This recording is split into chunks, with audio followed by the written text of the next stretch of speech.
Good evening, and welcome to your AI Daily Press evening podcast for April 13, 2026. I'm your host, Walter. Firstly, we reported on the escalating tensions between the U.S. and Iran, with President Trump's announcement of a blockade plan for Iran's ports and a partial blockade of the Strait of Hormuz. The move has sent shockwaves through global markets, with oil prices skyrocketing above $100 a barrel. In another development, Hungarian Prime Minister Viktor Orban suffered a surprising election loss, marking a significant shift in European politics. The new Prime Minister-elect is expected to take a more pro-European approach, which could have implications for the region, including lifting Hungary's veto on key European policies. Lastly, we brought you live updates on the situation in the Middle East, where the U.S. Navy has clarified that it will not stop vessels heading through the Strait of Hormuz to and from non-Iranian ports. However, experts warn that the blockade plan could lead to a significant escalation of tensions in the region, with potential flashpoints emerging between the U.S. and its allies, as well as with China. These stories have far-reaching implications for global markets and international relations. We'll continue to monitor developments and bring you updates as more information becomes available. Now for the latest in social and cultural news, here is Barbara Waters. You, Walter, and then shall know what's right now. Firstly, the UK government's ban on Palestine action has sparked intense debate after Robert Del Naja, the frontman of Massive Attack, was arrested at a pro-Palestine action protest in London. The demonstration drew hundreds of supporters, and over 200 people were arrested on suspicion of showing support for a proscribed organization. We'll continue to follow this story as it develops, exploring the balance between security and civil liberties. In other news, tensions in the Gulf remain high after Iran effectively closed the Strait of Hormuz, following the U.S. announcement of a blockade on maritime traffic entering and exiting Iranian ports. NATO allies, including Britain and France, have refused to join the U.S.-led blockade, citing concerns about being drawn into the conflict. We'll provide updates as diplomatic efforts unfold. Lastly, the UK government's decision to maintain its ban on Palestine action has been met with criticism, despite a High Court ruling that deemed it unlawful. The situation remains volatile, and we'll keep a close eye on developments. These stories highlight complex issues that require nuanced discussion and thoughtful consideration. We'll continue to bring you in-depth analysis and expert insights as these stories evolve. Now, for the latest in business and finance, here is Louis Riskweiser. Thank you, Barbara. We've been following several key stories over the past few days. First, we delved into the world of cryptocurrencies, exploring the convergence of traditional markets and emerging technologies that will shape the future of finance. Next, we reported on the ongoing fuel crisis in Ireland, where protests by farmers, truckers, and taxi operators have disrupted fuel supplies, leading to widespread shortages and long lines at gas stations. The Irish government has announced a relief package worth €505 million, but it remains to be seen whether this will be enough to appease the protesters. Finally, we examined the energy sector, focusing on companies involved in offshore drilling, such as Noble Corporation PSC and Seadrill Limited. While these companies show potential, we advise investors to approach with caution, considering the broader market trends and volatility in oil prices. That's a wrap for tonight's summary. Remember to stay informed, stay vigilant, and always keep your eyes on the horizon. And, as I always say, where do you stay your money Monday? We'll catch you on the flip side. Now for the latest in science and technology, here is Carl Starman. Thank you, Louis.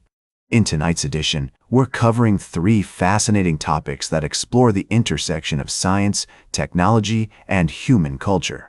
Firstly, we're celebrating the successful completion of a lunar mission, with the spacecraft returning to Earth after a remarkable journey to our celestial neighbor.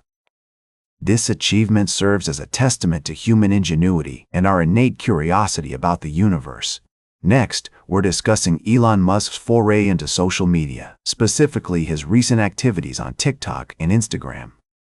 As a prominent figure in the tech industry, Musk's online presence has sparked interesting conversations about the role of social media in shaping public discourse and driving interest in STEM fields. Finally, we're taking a moment to appreciate the beauty of the lunar cycle, with the moon currently in its waning crescent phase. As we gaze up at the night sky, we're reminded of the intricate dance between our planet and its natural satellite, and the importance of space exploration and scientific literacy in our lives. These stories serve as a reminder of the awe-inspiring complexity and beauty of our universe, and the incredible advancements being made in science and technology. Join us next time on the AI Daily Press Evening Podcast as we continue to explore the vast expanse of human knowledge and innovation. Now for the latest in sports, here is Howard Closewell. Thank you, Carl. First, we looked at the NFL draft and how being a top pick might not necessarily be the most desirable outcome for young athletes like USC star Makai Lemon. In my humble opinion, finding the right fit is just as important as talent when it comes to achieving success in the league. Sometimes, sliding down the draft board can lead to a more favorable situation where an athlete can grow, learn, and ultimately achieve their full potential. Next, we explored the ever-changing landscape of collegiate athletics where leadership matters.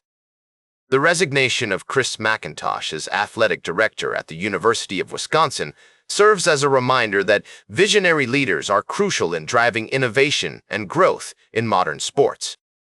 McIntosh's new role as Deputy Commissioner for Strategy at the Big Ten Conference will undoubtedly have a lasting impact on the future of the league. Lastly, we analyzed the upcoming NFL draft, where teams like the Los Angeles Rams and Baltimore Ravens could provide ideal environments for young athletes to flourish. The concept of draft stock is a double-edged sword, and being selected early in the draft doesn't always guarantee success. It's about finding the right team, with the right coach, and the right situation to excel. Tell it like it is. The drama of athletic competition extends far beyond the playing field. It's a world of strategy, politics, and high-stakes decision-making.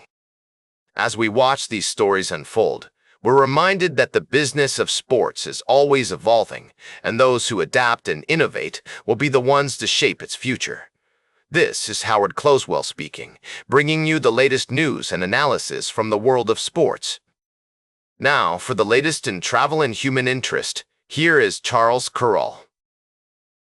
Thank you, Howard. Firstly, we examine the revenue dispute of James J. O'Geoghegan in Ireland, where unpaid debts have significant consequences for individuals, communities, and the economy. We emphasize the importance of clarity, accuracy, and empathy in reporting this intricate story. Next, we shed light on the racial disparities in maternal health care, where Black women face unique challenges in navigating the system, regardless of their socioeconomic status or education level. Experts agree that acknowledging and dismantling structural barriers is crucial to creating a more equitable and just system. Lastly, we reported on the trial of Christopher Okello Onyem in Uganda, accused of killing 4 children in a machete attack.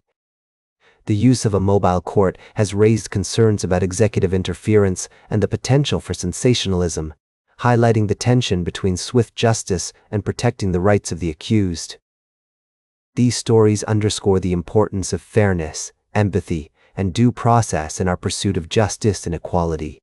We'll continue to monitor developments and provide updates as more information becomes available.